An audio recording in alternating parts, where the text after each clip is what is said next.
Sejam muito bem-vindos, meus amigos. Eu sou Carlos Del Valle, esse aqui é o Roda com Roda, podcast F1 Brasil, e a gente vai falar hoje do Grande Prêmio do Bahrein, esse grande prêmio aí que teve fogo, né, em vários momentos aí, mas com certeza o que vai ficar na mente de todo mundo é o fogo que aconteceu na primeira volta, o acidente do Romain Grosjean. Também teve depois o fogo do motor do Pérez que estourou. E então é até uma corrida que a gente às vezes ficou por muitos momentos muito preocupado, né? Porque a gente não sabia como é que estava o Grosjean, eles não mostravam, foi uma angústia muito grande. Então, claro, vamos falar da corrida também, mas acho que o principal assunto vai ser o acidente. Deixa eu diminuir aqui a minha careta. E assim, bom, claro, né? Antes de começar a falar, acho que a gente tem que falar, claro, se inscreve no canal, curte o vídeo, né? Seja membro aí, que você pode participar do grupo exclusivo aí de WhatsApp com a gente. Hoje eu adicionei mais um membro aí para o nosso grupo exclusivo. E segue a gente no Twitter, no Instagram, né? Hoje eu não estou colocando aqui as fotos porque tô numa. Tive que montar o computador aqui num lugar diferente e tal. Mas vamos apoiando aí, a gente tem a nossa série que vamos publicar aí o ano de 2015 esse ano e assim vamos indo. Então vamos lá, Romain Grosjean, o que a gente pode falar desse acidente? Primeira coisa, eu acho que eu tenho que fazer uma homenagem aqui pro Rubens GP Neto, né, do Boletim do Paddock, porque eu até retuitei o que ele escreveu, porque o que salvou o Grosjean foram os 70 anos da Fórmula 1, né? Todos os acidentes que aconteceram nesse período. Se você for pensar nos anos 60, a gente perdeu Jim Clark, um grande campeão da Fórmula 1, em 1968 em Hockenheim, porque ele saiu da pista e o carro dele voou numa árvore. Então até que muito por causa do Jack Stewart, que era o cara que mais lutava por isso, que era o representante dessa parte da segurança, começou a ter guardrail em volta da pista. Então isso já foi uma grande coisa, que diminuía, tinha guardrail e tinha cerca em volta da pista. Então isso diminuiu muito a chance do piloto bater num poste, do piloto bater numa árvore e assim por diante. Nos anos 70, então, já tinha guardrail, mas ainda tinha o problema que o piloto, algumas vezes, principalmente o acidente do François Sever, em 73, que foi o companheiro de equipe do Jack Stewart, que infelizmente ele submarinou para baixo do guardrail, né? O carro entrou de frente, a parte de baixo do guardrail cedeu e com isso a parte de cima veio na cabeça dele. Então, como que o Romain Grosjean escapou desse acidente de hoje? Primeiro, proteção à cabeça. Então, toda a proteção que melhorou, né, do piloto, mas provavelmente se não tivesse sido acrescentado o ralo, né, desses anos para cá, não teria acontecido isso, porque o que aconteceu no caso do Grosjean foi que o carro passou dentro do guarda-reio. Então, se não tivesse o ralo, infelizmente, talvez pudesse ter acontecido aquilo que aconteceu com o François Sever, que é o carro passar no guarda-reio e o guarda-reio atingir a pessoa. Claro, isso tudo, não só Sever, como Senna, que foi uma perda também por causa de trauma na cabeça, que sempre essa parte exposta do piloto. Acho que hoje em dia ninguém mais vai reclamar do ralo, porque já teve pilotos que foram salvos, né?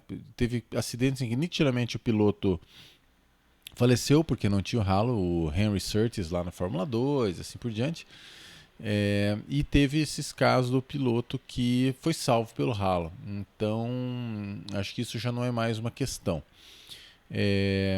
E agora, uma coisa que aconteceu nesse acidente, que não acontecia há muito tempo, era de explodir o tanque do carro, né? Se você for pensar, a última vez que...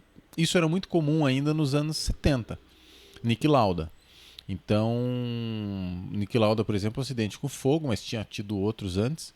Qualquer acidente dos anos 70 na Fórmula 1, né? Tem uma corrida, acho que é de 74, 75, tem uma figura de uma McLaren passando e uma bola de fogo que nem essa daqui, assim, porque era muito comum naquela época. Com o passar do tempo, o tanque de combustível passou a ser cada vez mais moderno e ficando num lugar seguro dentro do carro. Né, nos anos 50, 60, o tanque ele ficava aqui do lado do piloto, né? Ele sentava numa banheira de combustível, assim, recheada de combustível, então que se batesse, né? E o tanque hoje em dia ele é feito, ele é um saco, né? Eles chamam de bag mesmo, né? De borracha, totalmente flexível, porque ele pode apanhar, acontecer de tudo, uma borracha grossa, resistente, num lugar protegido do carro. que acontece que muito difícil de acontecer. O último acidente que eu acho que rompeu o tanque, que pegou fogo mesmo, foi do Gerhard Berger na Tamburello, em Imola, em 89. Depois desse, os acidentes com fogo que tiveram foram durante reabastecimento, que vazou, etc. Tem ali o Hulk, né, que quando ele virou de cabeça para baixo em Abu Dhabi, ele falou: tô pegando fogo, falem para me tirar logo daqui e tal, mas era uma coisa discreta. Agora, fogo mesmo, de englobar tudo, sem ser por reabastecimento, porque deu um caso que é o combustível ali fora do carro, né? Acho que tinha sido Gerhard Berger em 89 na Tamburello. E o que aconteceu dessa vez foi que o impacto do Grosjean foi num ângulo tão desfavorável e como o guarda-reio cedeu, né, eu tenho a foto aqui do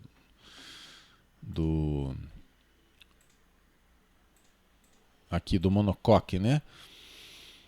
O guarda-reio cedeu e o monocoque entrou dentro dele, e só que a parte traseira do carro não e separou. E na verdade o tanque ele fica justamente ali entre, né, o piloto e o motor. Então por isso que teve essa explosão tão grande.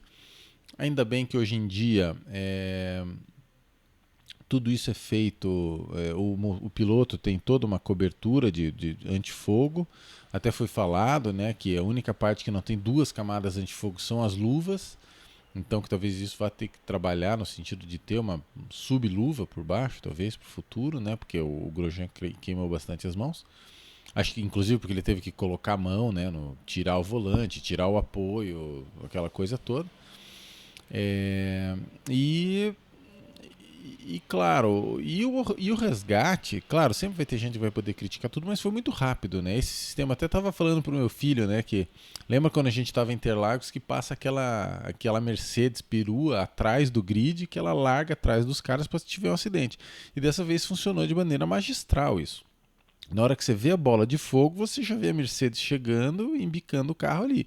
Que os caras têm o médico, têm o extintor, e já chegaram o pessoal ali, por mais que parece que foram, né, horas ali, dias de sofrimento, foi um atendimento muito rápido. Inclusive foi muito rápido, foi até mais rápido do que o do Gerhard Berger, né, que não foi dos piores, acho que foi na época do Gerhard Berger, foi de 20, mas não deu 30 segundos para chegar ao pessoal, mas acaba parecendo uma eternidade, né? Então, acho que esse raciocínio do tweet lá do Rubens, do boletim do Paddock, do BPcast, que acho que soma bem, né? O que aconteceu foi que o que salvou o Grosjean foram 70 anos de Fórmula 1, e isso que acabou, que a gente pode dizer que pelo menos o esporte está muito seguro, né? E a gente ficou muito apreensivo. Uma das imagens mais impressionantes, provavelmente, da história da Fórmula 1, o piloto no meio do fogo ali, saindo do carro, pulando, uma coisa que você chama os parentes para ver, tal, que é muito impressionante. E ainda bem que ficou tudo bem com o Grosjean. Vamos ver agora como é que ele vai ficar aí para as próximas corridas e tudo mais, né? Sobre o acidente em si, infelizmente tem que dizer que o Grosjean ele deu uma groselhada, porque se você, eu quero que vocês vão lá e peguem o acidente que o Grosjean causou em 2012 na largada em Spa-Francorchamps, aquele que ele entrelaça rodas com Lewis Hamilton e ele voa, passa centímetros da cabeça do Alonso, elimina o Alonso. Até foi decisivo para o campeonato aquilo, né? Porque o Alonso depois ia perder por poucos pontos o campeonato para o Sebastian Vettel na última corrida em Interlagos. Mas se você for ver o que o Grosjean fez naquela corrida, que ele acabou sendo até banido, foi que ele estava num canto da pista, no lado esquerdo, e ele falou: quer saber? Eu vou naquele canto ali, ó.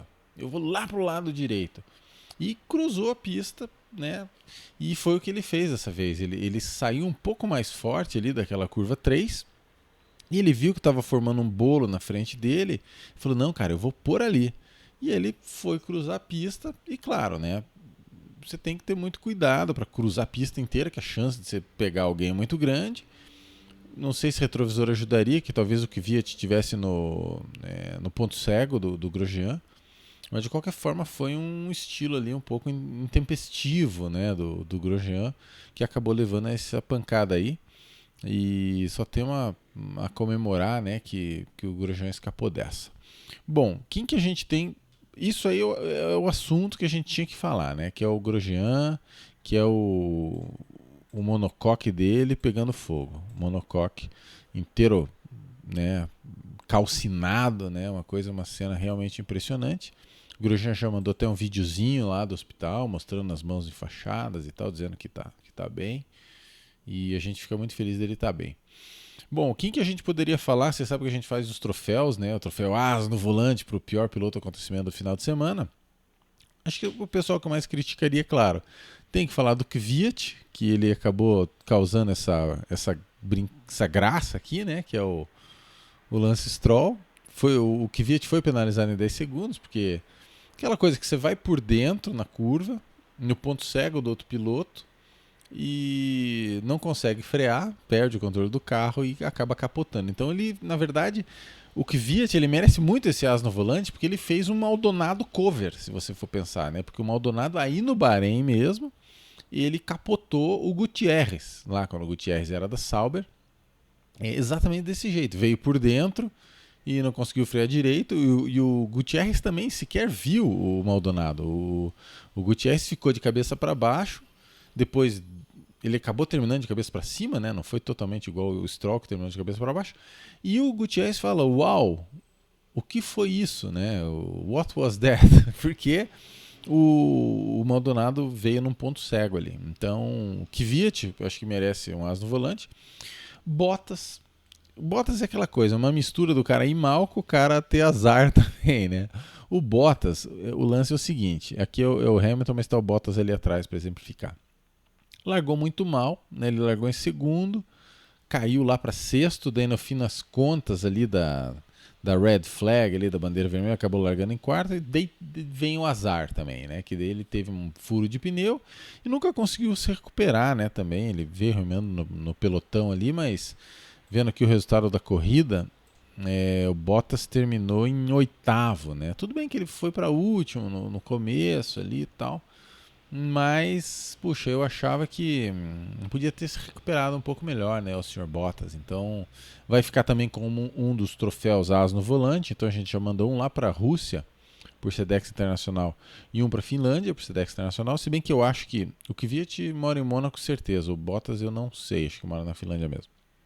E o nosso terceiro troféu As no volante, um burrico, em formato de um burrico, né, o As no volante, tem que ir para a Ferrari, né? Porque a Ferrari não conseguiu ir com nenhum carro pro Q3, né? Esse aqui que é um circuito de motor, então eles sofrem mesmo. Esse aqui é o grid de largada. Tá aqui, ó, Vettel em 11º, Leclerc em 12º, né? Bem desagradável, nenhum dos dois foi pro Q3. E na corrida, o pessoal da Ferrari chegou em 10º, o Charles Leclerc, e em 13º Sebastian Vettel. E teve até uns entreveros entre os dois e tal. Então, e a próxima corrida é aquela naquele anel externo, que vai ser mais de motor ainda, talvez, né? Porque não sei, porque talvez não tenha aquelas reacelerações, os eventos de tração. Mas é impressionante, né? Como a Ferrari na chuva lá tinha ido bem, conseguiu ali terceiro e quarto, né, com bons pontos nos construtores, e acabou que não deu certo dessa vez. Bom, falando em construtores, quem que é o pessoal que você tem que dar? Vamos falar de coisa boa, que é o Troféu Podcast F1 Brasil. É um pessoal que é a McLaren, que foram mal no sábado. Se você olhar aqui o grid, os caras largaram. O Norris foi pro Q3, mas largou em nono. E o Carlos Sainz tem uma falha mecânica no Q2 e ficou em 15º. Então os caras largaram em nono e 15º, né? A McLaren. E o que aconteceu? A McLaren acabou. Cadê você, McLaren? A McLaren terminou em quarto e quinto. Então isso você faz muito ponto, né? Porque quarto e quinto você faz 12 mais 10, você faz 22 pontos no campeonato de construtores. Isso auxiliado pela sorte, porque o Sérgio Pérez vinha fazendo uma corrida maiúscula, como sempre, né, andando na frente de uma Red Bull.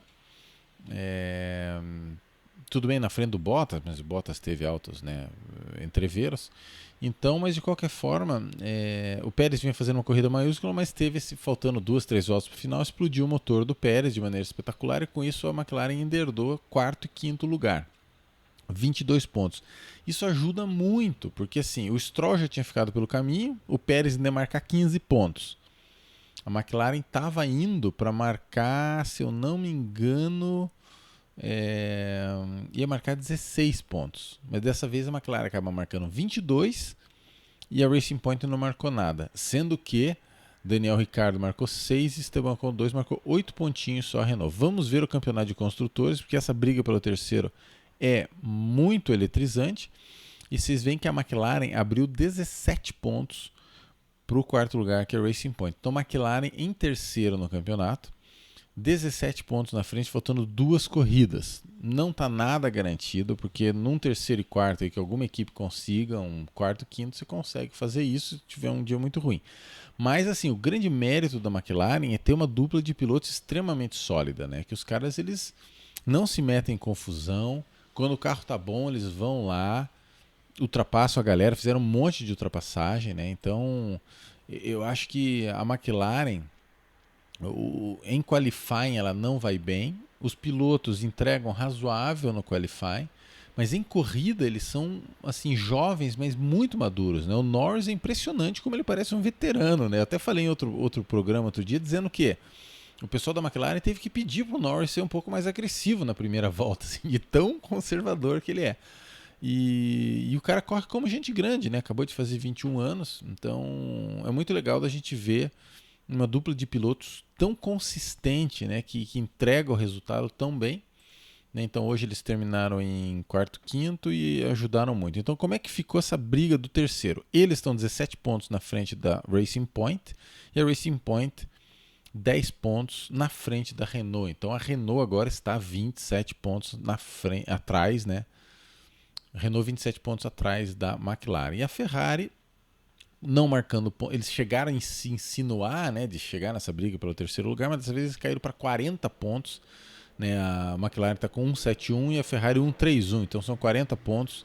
Acho que dessa vez a Ferrari deu adeus aí para essa briga pelo terceiro lugar. Teria que ter algum resultado muito maluco para a Ferrari voltar a brigar por isso daí. Então, grande resultado para a McLaren. O que mais nós podemos falar aqui da turma? Bom, Lewis Hamilton.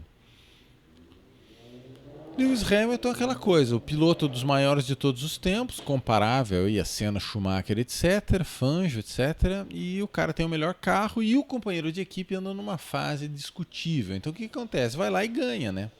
Da última vez ele teve uma vitória épica, que estava lá em sexto, soube cozinhar o galo, soube deixar para atacar na hora certa o Hamilton. Dessa vez não largou na pole e foi embora. É uma característica da Fórmula 1 moderna que Lewis Hamilton é o resultado que acontece em condições normais de temperatura e pressão. Grande resultado para para este pessoal aqui, que é a Red Bull. Enorme resultado, por quê? Porque é a primeira vez desde 3 anos atrás, acho que 2017, a última vez que eles tinham conseguido ficar com os 2 carros no pódio. Então você veja como é que é. Max Verstappen e Alexander Albon. O Albon, ele estava para chegar em quarto, mas ele herdou o pódio do nosso amigo Sérgio Pérez. Então, com isso, claro, o problema é que assim, a Red Bull está num limbo ali no campeonato de construtores, né? Eles estão lá 270, estão quase 300 pontos atrás da McLaren. McLaren. Estão quase 300 pontos atrás da Mercedes e eles estão mais de 100 pontos à frente do terceiro lugar, que é a McLaren Renault. Então essa batelada de pontos que eles fizeram muda muito pouca coisa. Quem se beneficia é o nosso amigo Alexander Albon, né, no campeonato de pilotos. Ó. Campeonato de pilotos é esse aqui.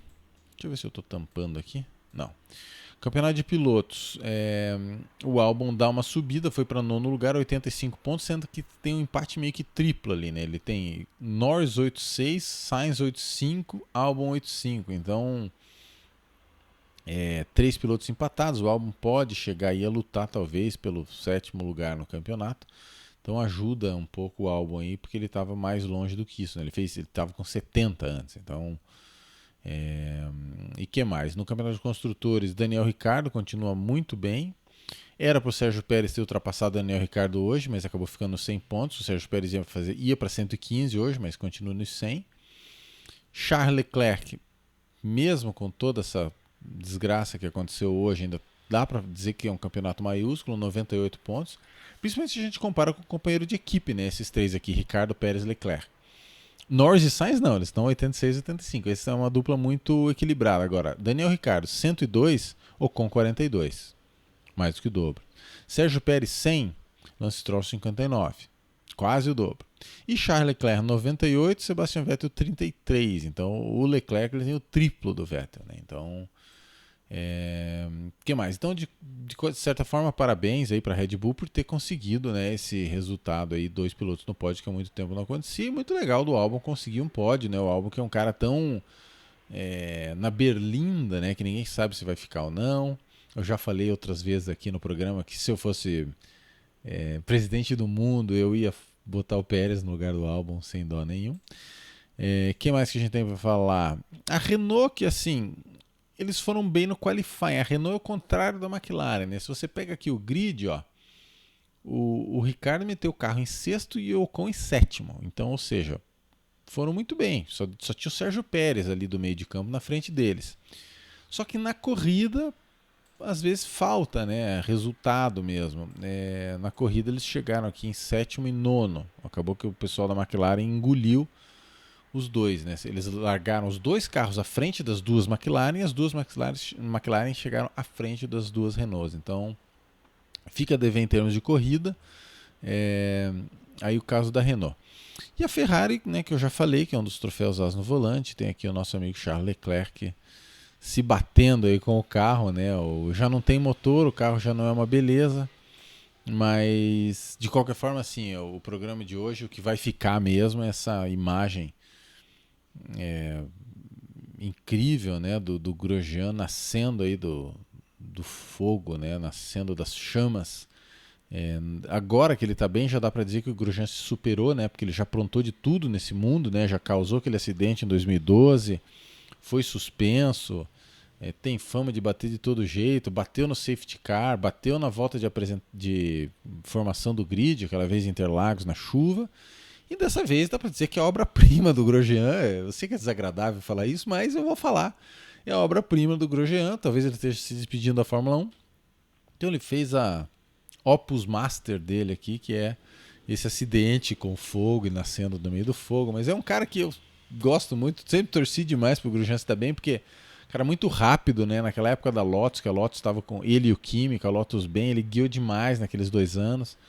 Então fica aí o recado, porque tá todo mundo muito feliz porque o Grosjean sobreviveu. Beleza, meus amigos? Então prestigia a gente aí, inscrevendo no canal, curtindo o vídeo, dá o joinha lá, o like, seja membro do canal, siga a gente no Instagram e no Twitter, e a gente vai conversando nos próximos, beleza? Prestigia os nossos amigos, Boletim do Paddock e Boteco F1, e a gente vai conversando aí nas próximas, beleza? Um abração para todo mundo e até lá.